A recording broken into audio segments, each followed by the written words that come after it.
you could fall in that space that you're depressed, you're mentally drained, you're tired, stressed. Things are not just working the way you expected. So the reaction you will get. So sometimes it's not you have the money, you have the financial stability. You're very comfortable.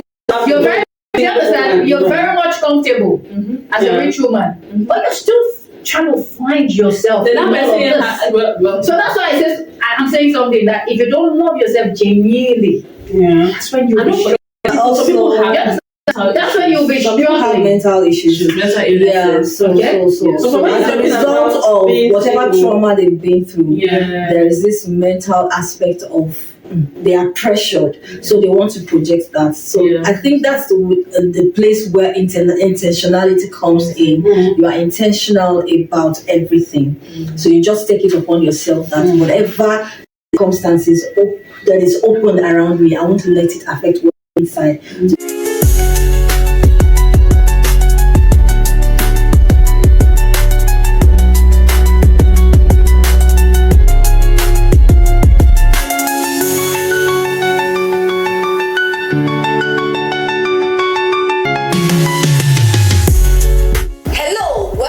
To Sassy and Real on Click Niger Online Channel.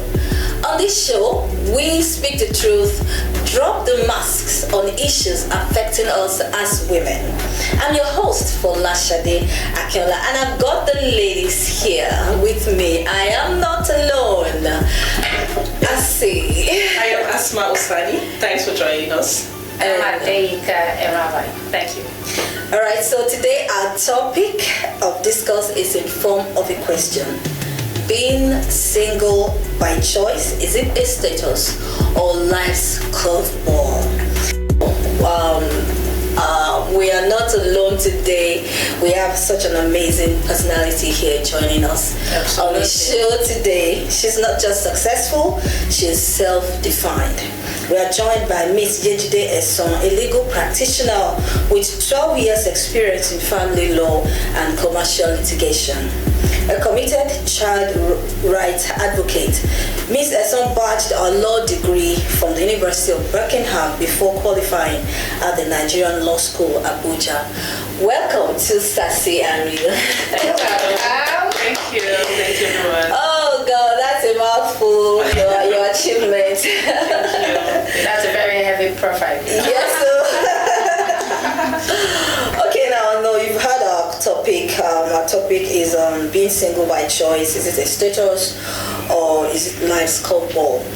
One of the Nigerian actress, that's Kate Henshaw, came out to say that marriage is not an achievement, it's not something you need to display, it's not a trophy like some women will say.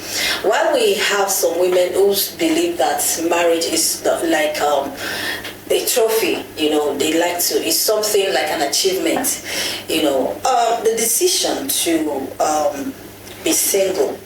Is it something that you decided to do by yourself, or is it something you see as a status, or something that life just threw at you at some point? Why did you make the decision to live a single life? Myself? Yes.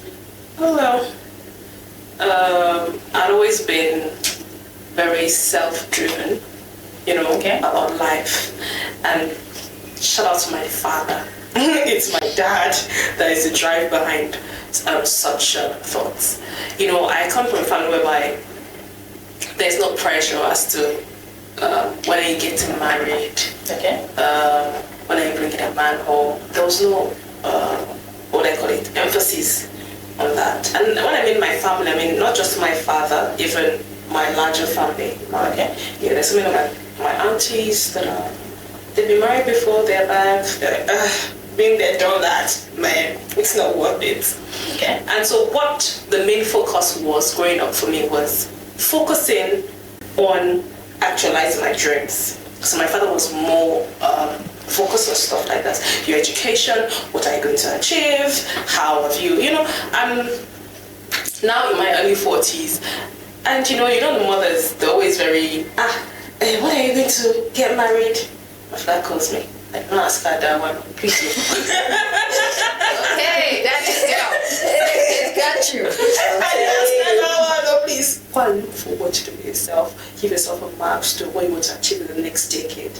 You know, if he's having a child, fine. If he wants to get married, fine. He's not saying don't get married, but he's saying there's no pressure. And if you don't want to do it, your pace. But you must agree with me, he's one of a kind, kind of dad. Yes. Yeah. But all fathers, let's be realistic, all fathers have their children's back.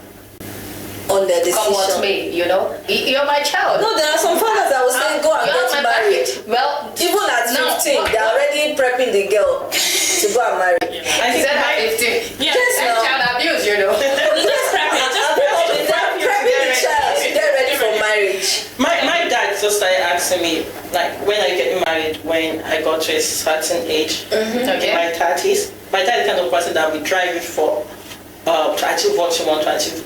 My dad is a lover of education. Yeah. So it was more for my mom.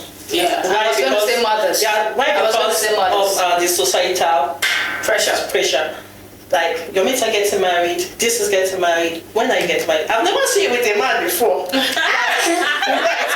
like that. Even all the men that I find that are around you, and maybe your friends, your cousin or your brothers, you don't have a boyfriend. It got to a step my mom was asking me, who is the man in your life? It's okay. You used to make a no. That is Africa for you. That's African parents. Yeah. They would want to like that's what the reason why I said dad was one of a kind was because African parents want you at some point want you to everybody's getting married now. Okay, what are you doing? What are you still doing? I know fathers don't do that. They do, some do.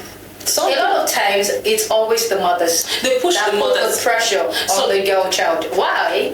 Because for some reasons, they've attended parties, they've picked up their bees for their children, French children. So automatically, you just must buy from me. So you're delaying, yes. So you're delaying the process. I just must mount pressure on you. Darling, what's going on? Is there a man in your life, or you need to go and advocate? My late dad will say, because I usually, when I got to a certain age, my late dad will say, what is she doing inside? Can't she go out? Always reading. Okay. Tell her to go. My mom will say, must she be walking? Should she be walking on the street where she didn't have it? The two of them will not be arguing. I think it's worrying for you. Maybe you are more of the introverted person. Because he wanted me to have someone now. But at times it's the dads, the fathers that tells them, it's your daughter. Yes, they do. Yeah, not that like that. It's a woman's push the woman to go and do it. Oh, it's a woman's thing. Tell your mom. Yeah. Well, I never got pregnant at any point in time, so I did everything I needed to do at my own pace, so I cannot relate. A lot of men actually would speak in the ears of their wives. Yes, and talk to your daughter now. Okay, so now let's get real. Were you at any point stigmatized or bullied for your decision to be to live a single life by choice? Were you bullied? Were you stigmatized in any way? So I think the only form of bullying I've ever experienced in my life was when I was in secondary school, and I think all of us went through that. When I mean bullying, I mean that bullying wasn't for me because I wasn't that junior that you can push around. I don't care. Okay. Let everyone falls. I wouldn't hold. So a lot of people around me have known me to be set in my ways since I was a child. And as a teenager, my voice was very loud. I wasn't that child that was obedient. I would be obedient. I would ask you why. Okay. And growing up during our own time, asking why was like, is that on the bus? Yes. Yeah. I was actually tagged a rebellious child, and I remember my dad as like my closest pal would be like, Ajantala money. Meaning a rebel. That's deep. I was that very I don't want to say stubborn, but I was very strong-willed. Yes. I was very, this is what I want to do. And if you give me, the only person that could convince me was my dad. And if he fails to give me a reason, I'm sorry. I'm not doing it. Yeah, I'm not doing what you want me to do. So a lot of people around me, the people that will bully you were around you. You get people that know you. Okay. Nobody ever has spoken it to my face before.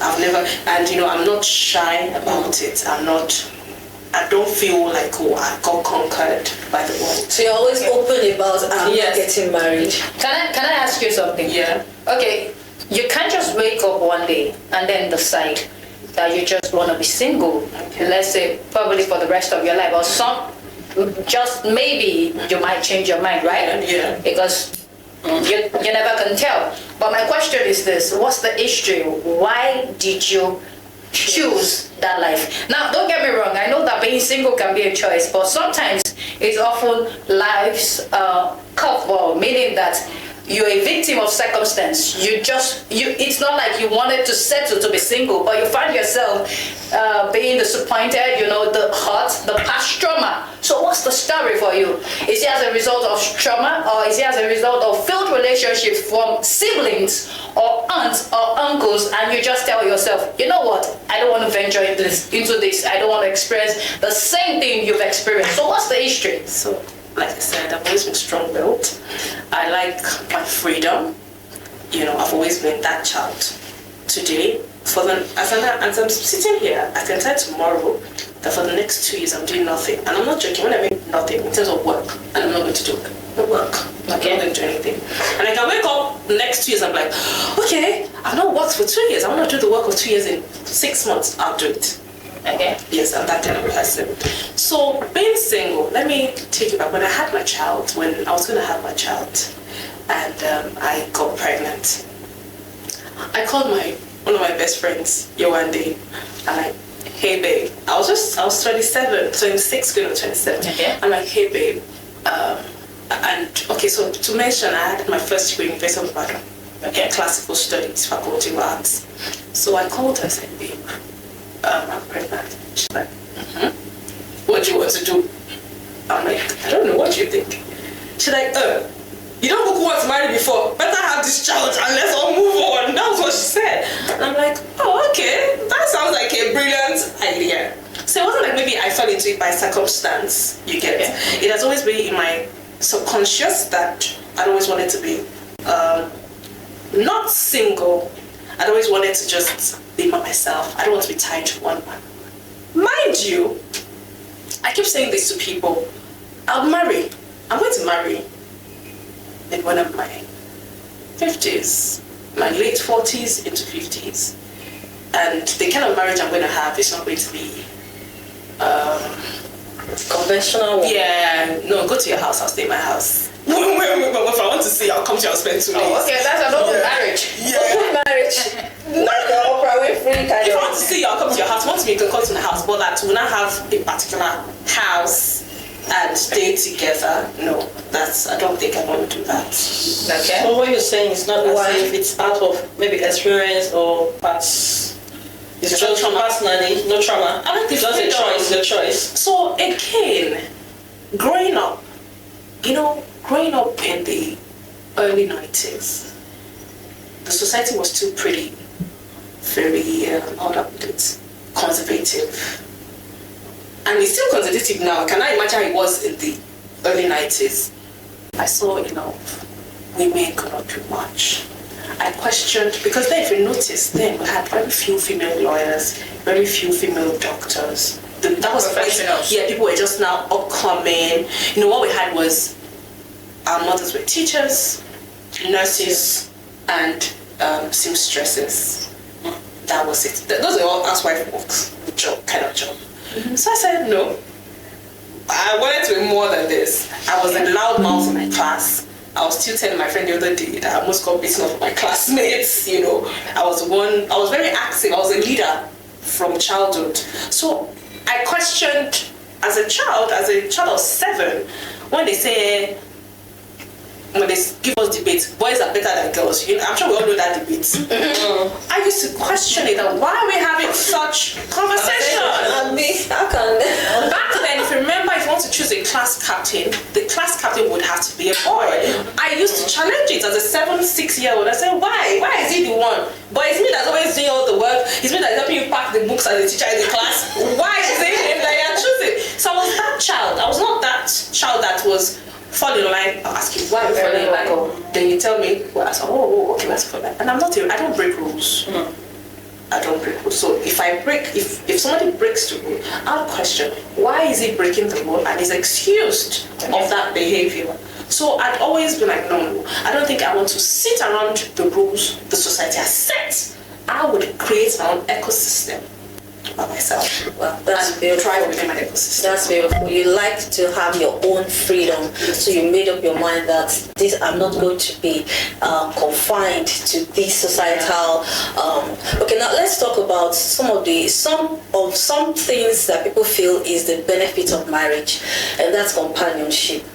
You single-handedly raised your child, you know, and raising children in a single home sometimes can impact on your children. Yeah. So, what are the challenges that you faced as a single mom?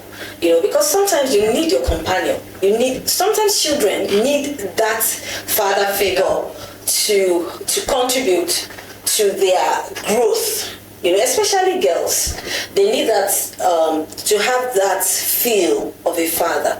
So how have you been able to cope as a single mom? You know, your decision can have such impact on your child.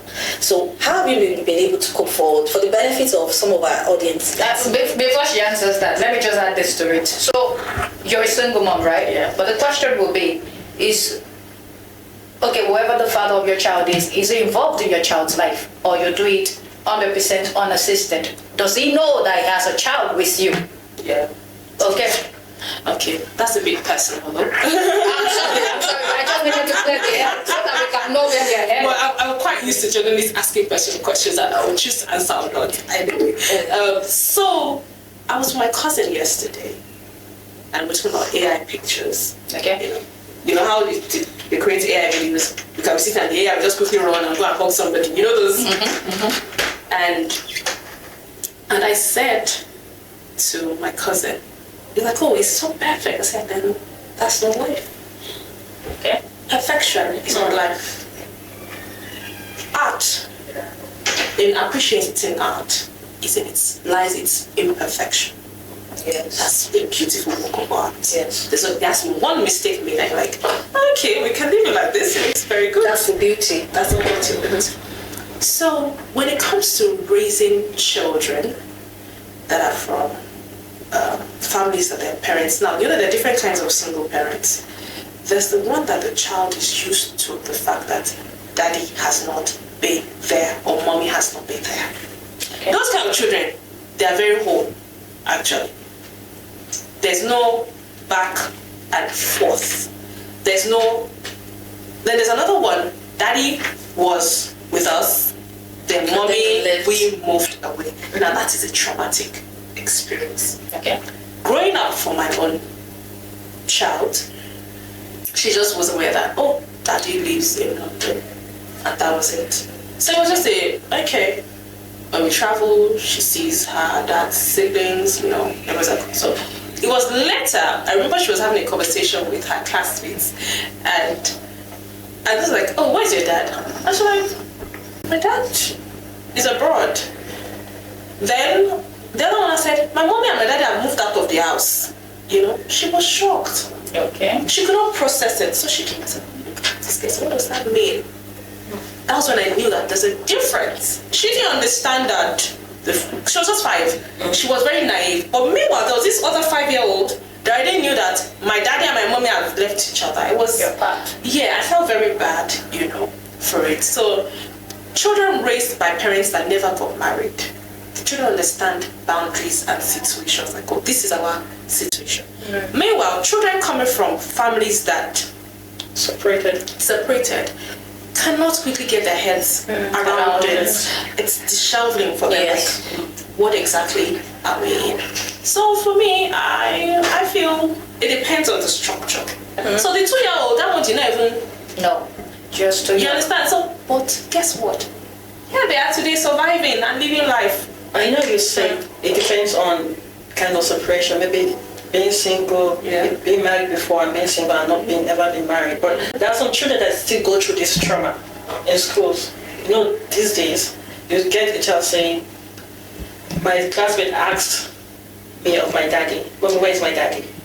Okay. Even when you're still married and your husband maybe goes for a vacation or business trip, and for 2-3 days, you see your child asking, "Mom, where is Daddy? He's supposed to be back from work. He's not back from work." And at times I think, what does this do to these children? So the schools also have a lot to do in education. I'm a bit into education also of children. So I've been involved in a school, and I remember I spoke to them about the social studies curriculum. And luckily, they were very open to accepting. Okay. I know where you're going. Yeah, they were very open to accepting the design I brought in. Family, nuclear and extended. Nuclear, dad, mom, children. So what I infused into the curriculum was, there's dad, mom, and children. There's dad, children. There's mommy, children. There's dad, mommy, no children. Okay. So let children understand the dynamics of life and family. So by that, oh, where's your mom? Oh no, my mom doesn't stay with us. It's just my dad and us. Oh, the children can quickly relate with, oh, it's mommy, children. Yeah, it's daddy, children, mommy, children. Do you know now that we have women who will personally opt for IVF without getting married, and they have children? Yeah, that's mom, children. So I just want to check that. And also, the mother, most especially, or whoever is in care of the children. Sorry, let me just add this. Has a lot to do with orientating the children. Now, I have a particular issue or case I'm handling as a lawyer. The mom had left for 6 years. The child is with the father. That's an uncommon situation. It happens, but it's not common. Very common. Yeah. So there's going to be a reorientation around that child. There are some women who feel that because I am not married, my life has not started. I am still sitting on the fence. I am not just, until I see a man, that's when my life is starting, and that's when I start living as a person. What would you say? What would be your advice to women who feel that because I am not yet married, because there is no man in my life, I just want to I just don't feel like I have started living? There are two kinds of women that fall into that category. Yeah. And most times they're intertwined. I usually call them the lazy women. And those who you need to check the background that they're coming from. Who raised low self-esteem? Not really. Would you say that? Not necessarily low self-esteem. I feel like the word lazy sounds very... No, I mean lazy actually. There are women that I just feel like that use of word lazy doesn't sit well with me for lazy like that, because I know for a fact that so many, not even women now, so many men and women actually seek for deep connections, right? No, that's different. She's saying for those that will say their life has ended. Yes, started. That's not the connection. Wait. Now, people yearn. They long for connection, for deep connection. They want to be loved. They want to love up on people. They just want to have that space where they can feel safe, a safe haven. And they're not getting all of that. Then they start questioning themselves. Am I okay? Is everything going well with me? So you start said two things. Asking questions. I don't think such woman will be lazy. She just yearns for connection. Let her learn with her. I said there are two women. I think it's not cast in stone. My whatever I'm saying is not cast in stone, or it's not law. Yeah. It's just my own opinion. Okay. Yeah. I think, just my own assessment, lazy women, and also we need to check their background. Now their background meaning that what has been fed to them as children. Okay. Some children see their dad dote on their mom, do everything for them. Their mom also give the impression that, I'm sorry to say it in Yoruba, Makaparo. You know what that means? It's lazy. That one is lazy. You understand? And their dad does everything. You understand it? And so, without orientating the children that your father is like this, so it doesn't mean the person you are going to get entangled with would be like this. I mean, people have different backgrounds, different orientation about life. But if you want someone like this, these are the things you need to look out for. You get in a man before you can get someone like your father. And even if I tell you this, you might still get the wrong package. The caveats, you put the caveats, you might still get the wrong package. Okay. Now, for me, I don't like to have women that think like that. And that's because they don't have strong men around them. They didn't have strong fathers, or strong grandfathers, or strong uncles. You know, sometimes a child might lack the father figure, but there's uncle, there's grandfather figure, that's space. Yeah. And fills that vacuum. Yeah. I don't have that conversation. Even if you don't have that, what's this self-talk and all this things? You talk to yourself. It's not easy, no. It's not easy. We're a creation of our society.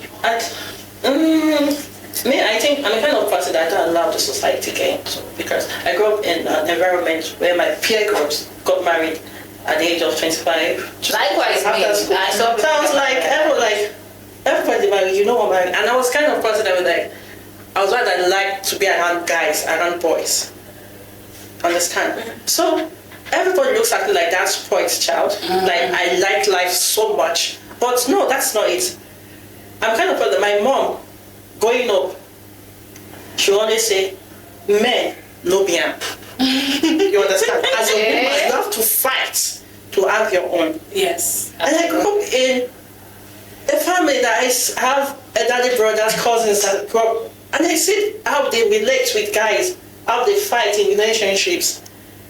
So right now, I know how many weddings I've been to. I've thought I should be with my happy self. I've traveled places. 98% of those weddings have crashed. I'm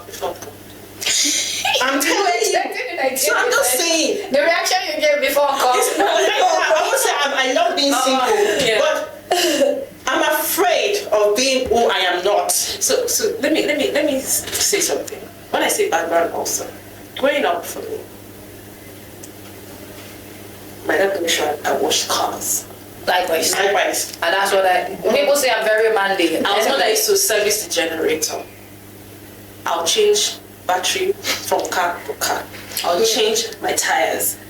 You jump start cable it. No, I know how to jump start actually. That's what I'm telling you. I am a lady. That's what I'm telling you. I jump start cable. So I kind of feel it was very intentional.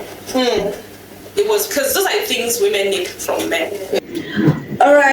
So as we'll call it a wrap on the show today. Please remember, whatever you choose to do, it is your choice. Follow us on all our socials and see you next time. My name is Folashade Akinola from the ladies.